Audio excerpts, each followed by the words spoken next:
हर एक के लिए देकर जा रहा हूँ। कुछ बातें मैं अभिभावकों के लिए भी यहाँ कहना चाहता हूँ, क्योंकि मुझे आदेश ऐसा हुआ है। जितने अभिभावक यहाँ बैठे हैं, जितने पेरेंट्स यहाँ बैठे हैं, जितने माता पिता यहाँ बैठे हैं, मेरा आप सबसे एक प्रश्न है, क्या आप अपने बच्चे को बहुत अच्छे से जानते हैं? मुझे पता है जवाब आएगा हाँ। चलिए, जिन्होंने अपने मन में यह उत्तर दिया इस प्रश्न का हाँ, मेरा उनसे सवाल है, आपका बच्चा जिस स्कूल में जाता है, बताइए उस स्कूल में उसके 5 दोस्तों के नाम। आपका बच्चा जिस कॉलेज में जाता है, बताइए उस कॉलेज में पढ़ने वाले उसके 5 दोस्तों के नाम। आपका बच्चा जहाँ ट्यूशन में जाता है, बताइए ट्यूशन में पढ़ने वाले उसके 5 दोस्तों के नाम। आपका बच्चा जिस मोहल्ले में जिन लोगों के साथ खेलता है, बताइए 5 दोस्तों के नाम। आपके बच्चे के की कोई भी टीचर के 5 नाम बताइए। आपका बच्चा जिन विषयों को पढ़ रहा है, किसी भी 2 विषय के बारे में बताइए कि कितनी पढ़ाई उसकी स्कूल कॉलेज में हुई और उसने कितनी पढ़ी है। यदि आपने इन सारे प्रश्नों का जवाब दिया तो यकीन मानिए आपका बच्चा बहुत सुखी और आप एक जिम्मेदार पालक हैं, अभी तो नहीं। ये प्रश्न अपने आप से पूछिए, आपका बच्चा, आपका बेटा, आपकी बेटी किन लोगों के साथ उठते बैठते हैं, कहाँ जाते हैं दिन भर, किन लोगों से मोबाइल पर बात करते हैं, किन लोगों से व्हाट्सएप पर चैट करते हैं, आपका कितना नियंत्रण है। सबसे पहली बात तो ये है कि जब तक वो उसका विद्यार्थी जीवन है, यकीन मानिए यकीन मानिए यकीन मानिए किसी भी सोशल मीडिया की उसको आवश्यकता नहीं है, किसी भी सोशल मीडिया की आवश्यकता नहीं है। जब तक उसका विद्यार्थी जीवन खत्म नहीं होता, ना फेसबुक, ना व्हाट्सएप, ना इंस्टाग्राम, ना किसी भी तरीके की उसको जरूरत नहीं है। कितना ध्यान है आपका अपने बच्चे की ओर? आपके बच्चे में जो कभी कभी रह रहकर चिड़चिड़ापन आता है, क्या आपने कभी ध्यान दिया है क्यों आता है? आपका बच्चा कभी उदास खोया खोया सा रहता है, आपकी बेटी 4-6 दिनों से घर में बात नहीं कर रही है या कम बात कर रही है, आप उसके जड़ तक गए हैं कि ऐसा क्यों हो रहा है? कितना ध्यान है? आप सोचोगे, यहाँ बैठे कई सारे पालक सोचते होंगे कि मैं तो नियमित मेरे बच्चे से बात करता हूँ या करती हूँ, बिल्कुल सही है, लेकिन अपने ग्राहक से बात करते हैं ना, वैसा मत करिए। एक तरफ आप पैसे गिन रहे, दूसरी तरफ उससे पूछ रहे घर में सब करिए, भाभी जी बढ़िया, ऐसा मत करिए। बच्चे से जब बात करें तो एक्सक्लूसिवली उससे बात करिए, सिर्फ और सिर्फ उससे बात करिए, तभी आप अपने बच्चों को पढ़ पाएंगे। 4 काम करते वक्त आप अगर बात कर रहे हैं ना, तो बच्चा भी फिर 4 काम करते हुए आपको जवाब देगा। बड़ी सिंपल सी बात है, बड़ा ही सादा सा गणित है। आपने अपने बच्चों को मोबाइल दे दिया, क्या आपका ध्यान है कि वो कितने बार दिन में चार्जिंग करता है? क्यों इतनी चार्जिंग जाती है उसकी? क्यों बार बार चार्ज करना पड़ता है? आपका ध्यान है कि वो दिन भर रात भर वो हेडफोन लगाकर क्या करता है? आपको लगता है वो गाने सुनता है? भगवान बचाए आपको इस गलतफहमी से। क्यों उसके कॉन्टैक्ट डिटेल आपने कभी चेक नहीं किए? क्यों कॉल डिटेल्स उसके कभी चेक नहीं किए? क्यों उसके मैसेजेस आपने चेक नहीं किए? सिंपल सी बात है मित्रों, मैं प्रश्न आपके सामने छोड़कर जा रहा हूं, जवाब भी मैं देकर जा रहा हूं, लेकिन आपको यह सोचना है। मेरा फिर एक सवाल है पालकों से, अभिभावकों से, कितने माता पिता यहाँ बैठे हैं जो अपने बच्चों को समुद्र में धकेलना पसंद करेंगे? बोलिए बोलिए। एक भी नहीं? क्यों क्यों? अरे समुद्र में तो हमने पढ़ा है, समुद्र मंथन होता है, अमृत निकलता है। हम तो बाबा की कथा सुनते हैं कि छलांग लगाने के बाद नीचे शेषनाग पर विराजमान भगवान मिले थे।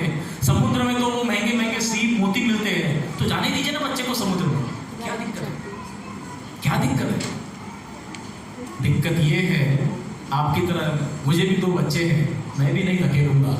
दिक्कत ये है कि एक और तो ये सारी बातें हैं, लेकिन दूसरी ओर वो जो समुद्र में गहराई है, वो जो पानी खारा है, वो जो उसमें सांप बिच्छू है, वो जो उसमें मगरमच्छ है, तो हमारे बच्चे का जीवन न खत्म हो जाए, ये डर है ना?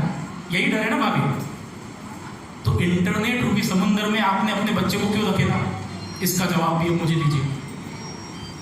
आपने अपने बच्चों को इंटरनेट रूपी समुद्र में क्यों धकेला? मुझे इसका जवाब आप दीजिए, या घर जाकर अपनी पर्सनल डायरी में खुद अपने आप को जवाब दीजिए। अब आप कहेंगे कि भैया उसके बिना तो पढ़ाई नहीं होती, उसके सारे दोस्त इंटरनेट पे लगे होते हैं, उसको ज़रूरी होता है, उसको कुछ मटेरियल गूगल से सर्च करना होता है। यदि ये वास्तविकता भी है तो आप अपने जीवन का, अपने रोज़मर्रा का 20 मिनट, 30 मिनट, 40 मिनट निकाल कर उसके साथ नहीं बैठ सकते? ज़रूरी है इंटरनेट तो करने दीजिए, कोई दिक्कत नहीं। क्या आप उसके साथ नहीं बैठ सकते? क्या ज़रूरी है कि उसको इंटरनेट अकेले में बैठकर घंटों वो यूज़ करे और आप ध्यान नहीं दे रहे? यकीन मानिए, समुद्र में डूब गया तो बच सकता है, इंटरनेट के समुद्र में डूब गया तो वहाँ समुद्र में तो जीवन खत्म होगा, यहाँ उसका करियर खत्म हो जाएगा, व्यक्तित्व खत्म हो जाएगा, बिल्कुल नहीं बच सकता। क्यों आप अपने बच्चे को अकेले डूबने जाने दे रहे? इंटरनेट ज़रूरी है, मानता हूँ, एक उम्र के बाद पढ़ाई के लिए ज़रूरी है, उसके साथ बैठिए। कोई भी माता पिता इतने बिजी नहीं है, यकीन मानिए, कि बच्चे के साथ आधा घंटा नहीं बैठ सकते, ये रिस्क लेकर कि कुछ भी हो सकता है। सिंपल सी बात है। यदि सर्च करना कुछ जरूरी है तो सर्च इंजन गूगल की जगह आप किडल क्यों नहीं यूज करने देते?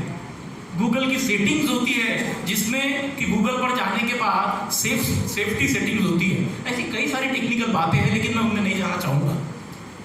लेकिन अगर आप ज़रूरी नहीं है तो इंटरनेट अलाउ मत करिए, ज़रूरी है तो आप बच्चे के साथ बैठिए। एक बड़ी अच्छी कहावत मुझे याद आती है कि there is no free meal in the world. दुनिया में ऐसा कोई मुफ्त का भोजन कभी किसी ने किसी को दिया नहीं, किसी ने कभी पाया नहीं।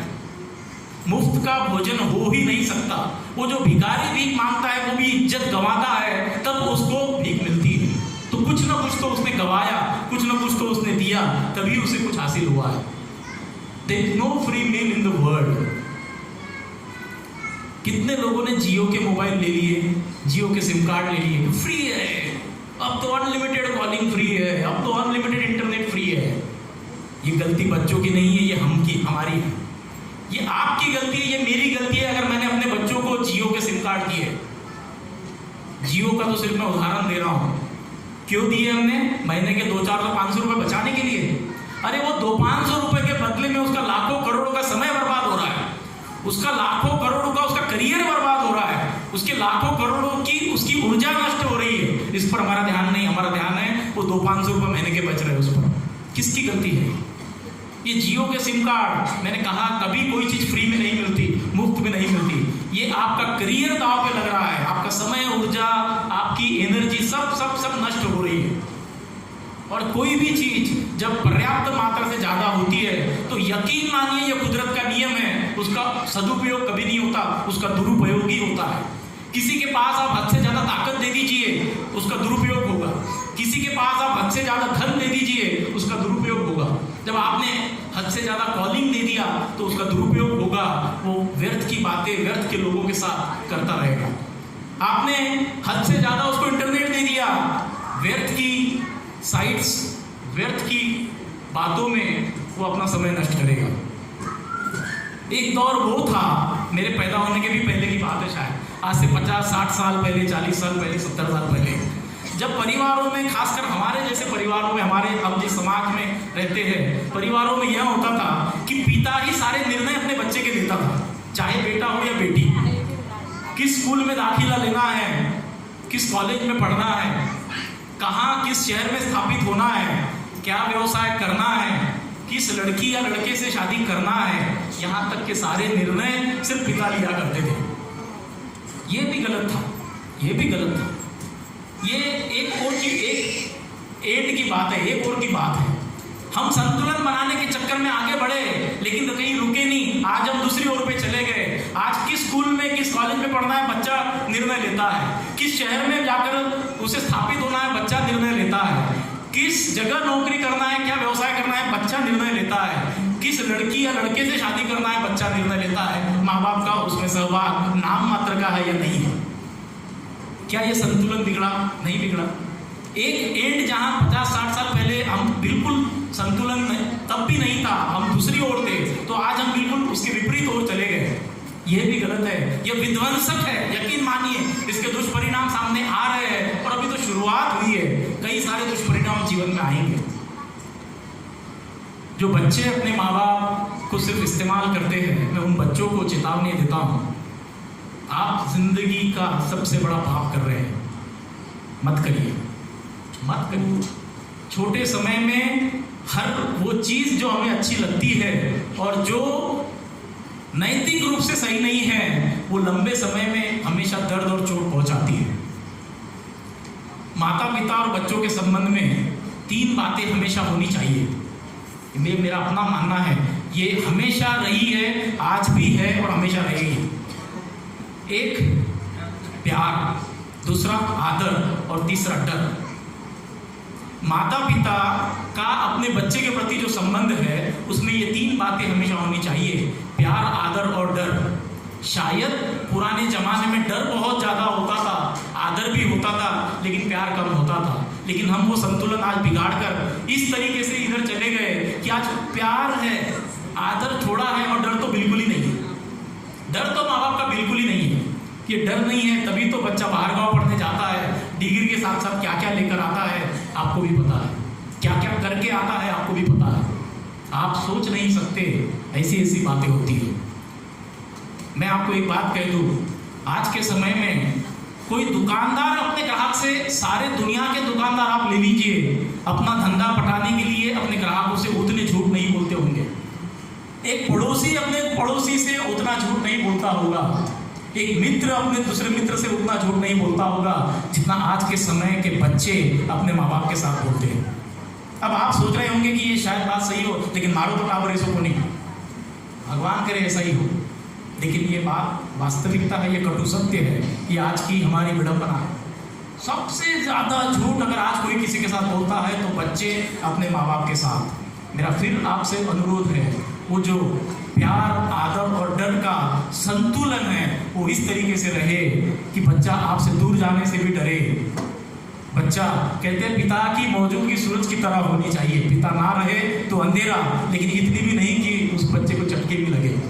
तो वो जो संतुलन है हमें बनाए रखना है। कई सारी बातें कहनी थी, लेकिन मुझसे बड़े वक्ता यहाँ बैठे हैं, आप भी उन्हीं को सुनने आए हैं, मुझे पता है। मैं सभी बच्चों को फिर से एक बार बहुत सारी बधाई अप्रिशिएट करता हूँ। आने वाले जीवन में वे इसी तरीके से एक के बाद एक सफलता हासिल करें, उन्हें बहुत सारी शुभकामनाएं देता हूँ। और एक बात सिर्फ इतनी कहता हूँ कि इस दुनिया में 2 ही प्रकार के लोग होते हैं, एक वो जो नाम याद रखते हैं और दूसरे वो जिनके नाम याद रखे जाते हैं। एक वो जो नाम याद रखते हैं, दूसरे वो जिनके नाम याद रखे जाते हैं। इस सभागृह में उपस्थित हर एक बच्चा ऐसा पुत्र या पुत्री बने कि जिसके नाम याद रखे जाए। इस सभागृह में उपस्थित हर एक अभिभावक ऐसा अभिभावक बने, ऐसा आइडल, ऐसा आदर्श अभिभावक बने कि अभिभावक के रूप में उसका नाम याद रखा जाए। मैं सभी को बहुत सारी आपको बधाइयाँ देता हूँ, शुभकामनाएं देता हूँ। आयोजकों को फिर से एक बार बहुत बहुत धन्यवाद देता हूँ, अपने शब्दों को विराम देता हूँ। जय हिंद, जय गोविंदा।